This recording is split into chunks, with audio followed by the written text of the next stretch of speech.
Vous écoutez Servez-vous, première chaîne de podcast spécialisée dans les services à la personne. Retrouvez-nous un mercredi sur deux dès 7h pour un tout nouvel épisode en solo ou en compagnie d'un des acteurs du secteur. On y parlera actualité, témoignages d'entreprises ou encore décryptage de thématiques.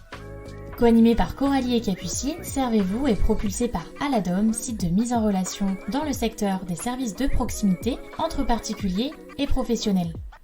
Rejoignez l'aventure en vous abonnant à notre chaîne Servez-vous ou en nous rejoignant sur Instagram. Bonne écoute!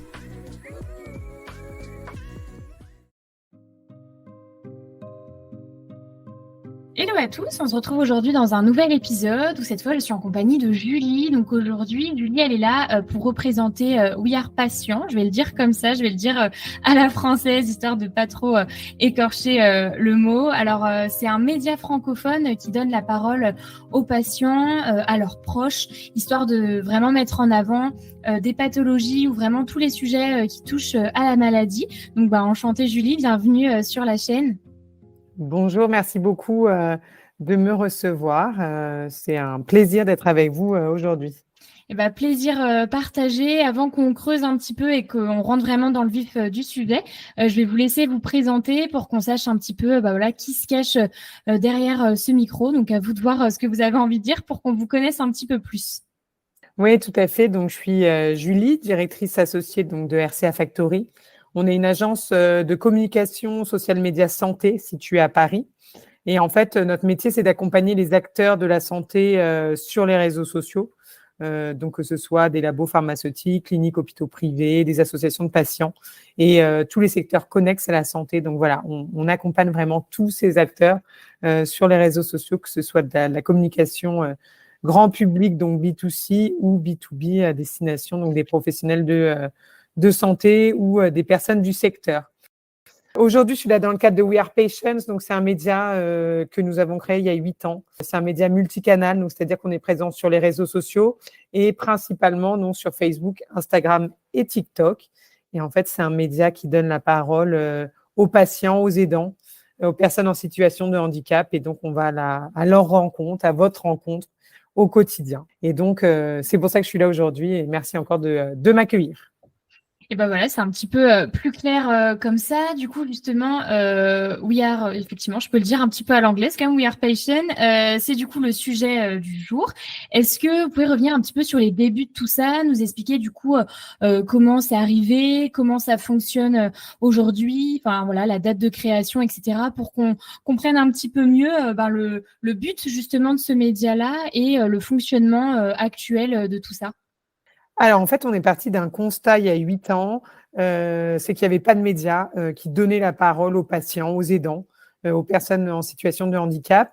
Et on compte aujourd'hui en France 11 millions d'aidants, 15 millions de personnes qui sont touchées par une ou des pathologies chroniques et 12 millions de personnes en situation de handicap. Et en fait, sur We Are Patients, on diffuse quotidiennement des témoignages forts, émouvants. Personnes, en fait, interviewées partagent avec nos équipes leurs expériences de vie. Ils abordent, en fait, de manière authentique leurs difficultés, leurs victoires. Voilà, nous raconter un peu comment ça se passe dans leur quotidien, comment s'est passé leur diagnostic. Donc, c'est vraiment des retours d'expérience. Et en fait, We Are Patients, tout le monde peut être concerné de près ou de loin, un jour ou un autre, par une histoire similaire qui peut se trouver sur We Are Patients. En fait, We Are Patients, c'est vraiment la déclinaison de nos vies aux uns et aux autres.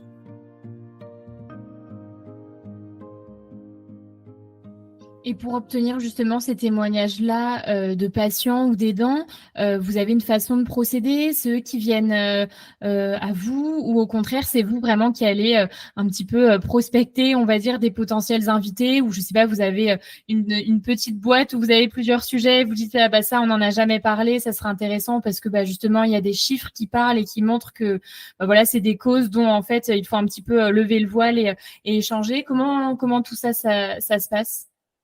En fait, c'est un peu les deux. Au début, c'est nous partie à Lyon à la rencontre des patients, des personnes leaders d'opinion sur les réseaux sociaux qui parlaient de telle ou telle pathologie, les blogueurs. Et en fait, au fur et à mesure, on a créé des programmes dédiés. Donc, il y avait des patients créateurs de contenu, des personnes dans des associations, des aidants et des actualités, par exemple. Et on a commencé en fait ensuite à nous contacter parce que les personnes avaient une envie d'intervenir sur notre média. Donc en fait, on a une boîte mail où les personnes nous contactent maintenant. Et puis aujourd'hui, au fur et à mesure, on a aussi eu des partenaires. Donc on intervient en tant que média où on va à la rencontre des patients au quotidien, mais on fait aussi à côté des campagnes de sensibilisation, des campagnes en fait de santé publique où en fait on donne la parole aux patients sur tel ou tel sujet. Et en fait, on a également un événement à l'agence, donc RCA Factory que je vous présentais tout à l'heure, qui s'appelle Influence for Health et qui peut faire le lien avec We Are Patients. En fait, Influence for Health, c'est notre événement dédié à l'influence en santé. Et on a vu ces dernières années qu'il y avait beaucoup de patients qui prenaient la parole sur les réseaux sociaux. Et donc, en fait, lors de cette soirée, on donne la parole à ces créateurs de contenu santé. Et donc, souvent, en fait, ces créateurs de contenu, on les a connus via le biais de We Are Patients, d'où le parallèle entre les deux axes que nous développons donc au sein de l'agence. Et autre exemple, par exemple, ou anecdote, pardon, qu'on a fait pendant la période Covid, on avait énormément de questions de la communauté, beaucoup d'interrogations. Et donc, on a créé WAP Covid Info, donc WAP We Are Patients. Et donc, l'idée, c'était de transférer toutes les questions des patients aux associations de patients dont on était partenaire concernés. Donc, par exemple, sur la polyarthrite rhumatoïde, on avait beaucoup de questions. On transmettait à l'association dédiée à la polyarthrite rhumatoïde les questions parce que c'était l'association, les professionnels de santé qui étaient plus légitimes à répondre à des personnes qui vivent la même chose que nous, en tant que médias, on est là pour relayer en fait la voix ou l'information auprès des patients et des aidants. Oui, vous êtes un petit peu l'intermédiaire, on va dire, Exactement. de tout ça. Moi, c'est vrai que je vous ai découvert sur Instagram. Est-ce que justement, là, vous commencez à parler de réseaux sociaux, d'influenceurs, etc. Est-ce que pour vous, c'est justement des canaux qui sont devenus une porte ouverte ou du moins des leviers pour venir justement démocratiser un petit peu certaines maladies, certaines pathologies, venir peut-être briser les tabous et derrière avoir vraiment un effet boule de neige pour peut-être créer une forme de communauté ou aider des personnes non pas à s'auto-diagnostiquer mais à comprendre peut-être des choses qui peuvent leur arriver? En fait, la prise de parole sur les réseaux sociaux a émergé ces dernières années. On voit de plus en plus de patients qui prennent la parole, qui mettent en lumière en fait leur combat et leur victoire autour d'une pathologie. Par exemple, on a Caroline Receveur, qui est une créatrice de contenu, qui a mis en avant en fait son cancer du sein dernièrement. Et en fait, on voit toutes les étapes, la partie au moment des traitements, comment ça se passe après. Et donc, voilà, je donne cet exemple-là parce que c'était assez récent, mais on a beaucoup de personnes qui mettent en lumière leur combat, leur victoire pour sensibiliser leurs audiences sur telle ou telle pathologie. Hein. Ce n'est pas uniquement dans l'oncologie et dans le cancer. Et en fait, il y a certaines maladies qui étaient tabous et qui le sont de moins en moins. Je pense par exemple à l'endométriose. On parle de plus en plus d'endométriose sur les réseaux sociaux. On ose de plus en plus en parler. Et en fait, We Are Patients, notre média, c'est vraiment un élément qu'on souhaite mettre en avant. On veut mettre en avant les différentes histoires de chacun pour pouvoir avancer ensemble.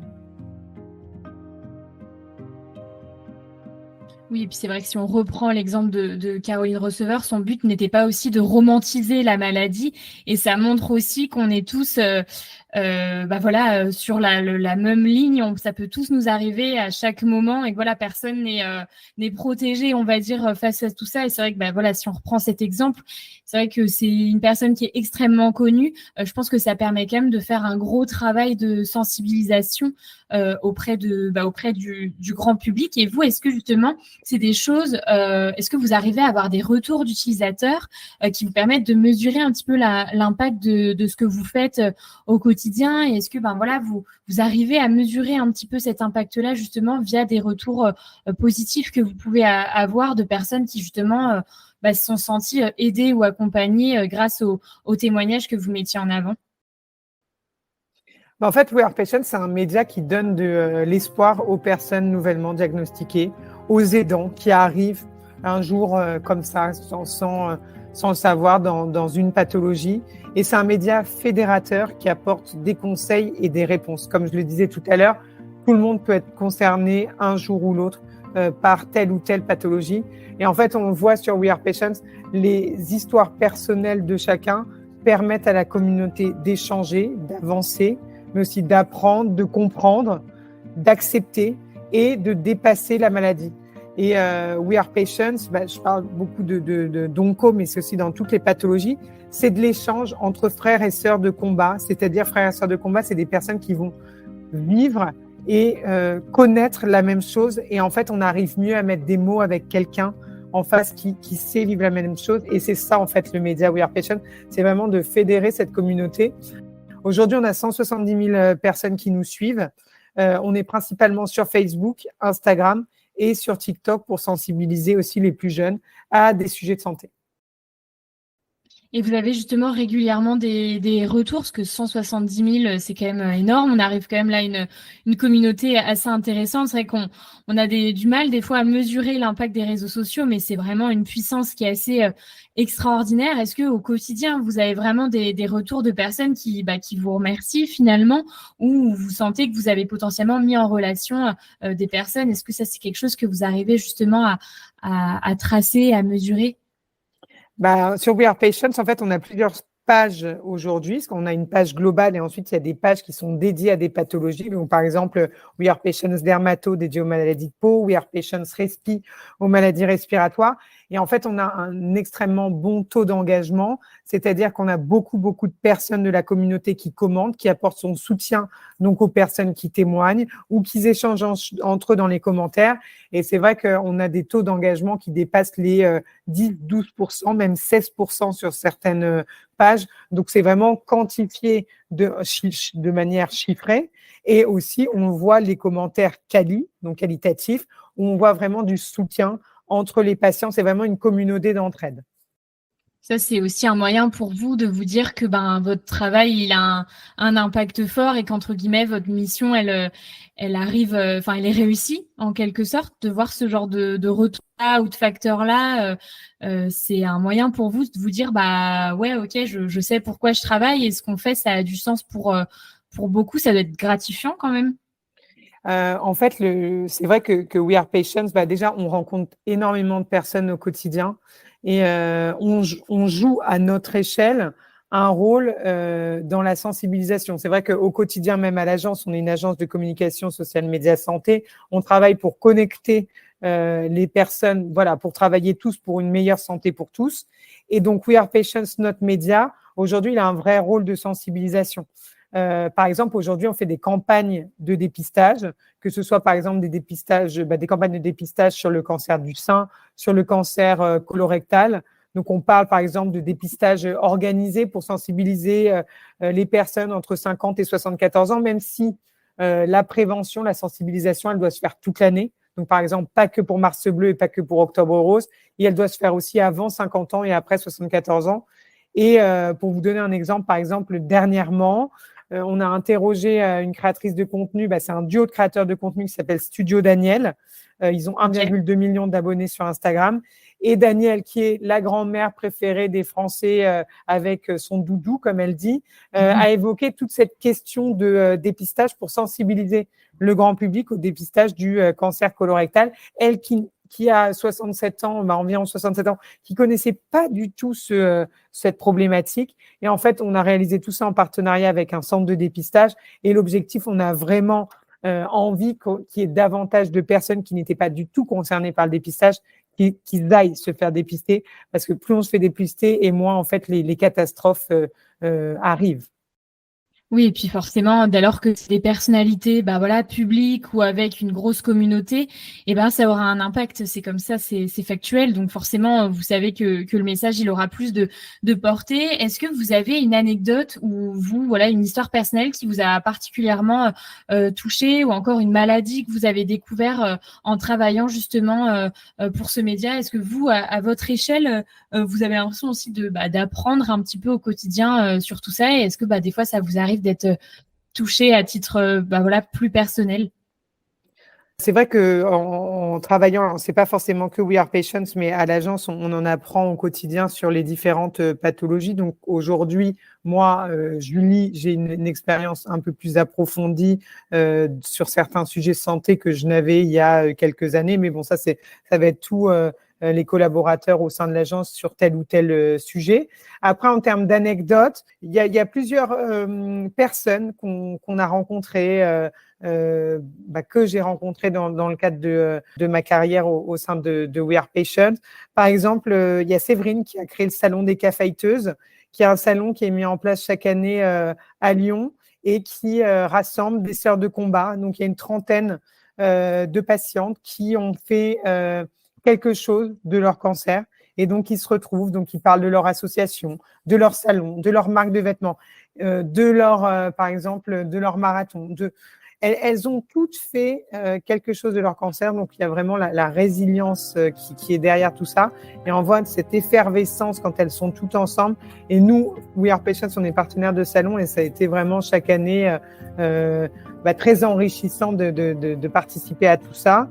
Il y a aussi une autre association que j'ai découverte qui s'appelle HSK Son Everest. Souvent, en fait, les personnes, quand elles ont terminé leur traitement, elles sont un peu moins suivies. Donc, les personnes se retrouvent un peu dans le flou. Et pour les personnes atteintes d'un cancer du sein ou pour les enfants atteints d'une leucémie, HSK Son Everest, ça permet... Donc, c'est des stages d'une dizaine de personnes qui sont créés par Christine Janin qui a gravi l'Everest. Et en fait, c'est à Chamonix. Et donc, ces femmes, après, elles se retrouvent et elles montent les montagnes et elles sont ensemble.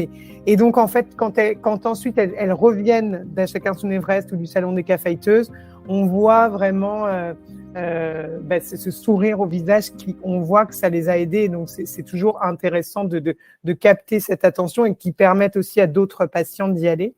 Et la dernière chose, il y a de très bonnes... Oui, il y en a plein, il y en a j'imagine. plein. Mais en fait, là, je parle beaucoup d'oncologie. C'est pour ça que je voulais mettre une autre pathologie en avant.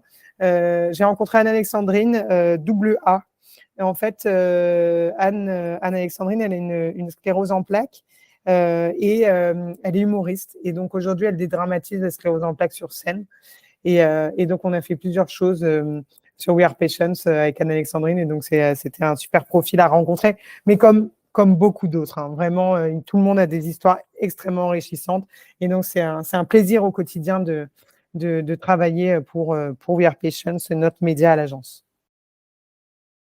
Oui, et puis à chaque fois, c'est des beaux messages d'espoir, voilà, de combat, de victoire, etc. Donc ça casse aussi, pardon, le côté un peu triste et noir qu'on imagine tout de suite dès qu'on parle de maladie. Ça donne un peu, voilà, une autre vision. Et qu'est-ce que c'est du coup la suite pour vous? Quels sont les projets justement pour We Are Patient, mais même tout court pour l'agence, hein, si vous voulez échanger plus sur une plus grande échelle? Alors, les projets, c'est toujours de se développer, donc de développer l'agence au maximum et de développer, bien entendu, donc notre média We Are Patients, de continuer à aller à la rencontre des patients, des aidants au quotidien, donner de l'espoir aux personnes nouvellement diagnostiquées, parce que malheureusement, même si la recherche avance, avec la science, on peut trouver des nouveaux traitements, mais il y a toujours des personnes qui sont diagnostiquées. Et donc, en fait, la mission, faire avancer les choses ensemble, comme on le peut, à notre échelle. Et donc, c'est toujours très enrichissant, comme j'ai dit tout à l'heure, de travailler pour ce type de projet. En tout cas, je vous remercie pour cet échange, pour vos Merci. réponses, hein. Merci à vous. Merci de m'avoir sollicité. J'ai été ravie. Et donc, n'hésitez pas à nous contacter sur We Are Patients, allez nous liker. On est sur Facebook et Instagram, We Are Patients. Donc n'hésitez pas. On mettra tous les liens dans la description du podcast. Mais voilà, en tout cas, je vous remercie aussi au nom de tout le monde pour cette jolie mission. C'est toujours important justement de libérer la parole et de mettre en avant toutes ces choses-là. C'est bien de parler de sujets légers, mais c'est aussi chouette d'utiliser les réseaux pour ce type de cause. Donc encore une fois, je vous remercie. Puis je vous dis à très bientôt. Merci beaucoup Coralie, à très bientôt. Et voilà, cet épisode est désormais terminé. Comme d'habitude, j'espère qu'il vous aura plu. Et encore une fois, comme d'habitude, j'ai pris beaucoup de plaisir à le faire. En tout cas, je vous dis à très bientôt pour un prochain épisode. Et d'ici là, prenez soin de vous.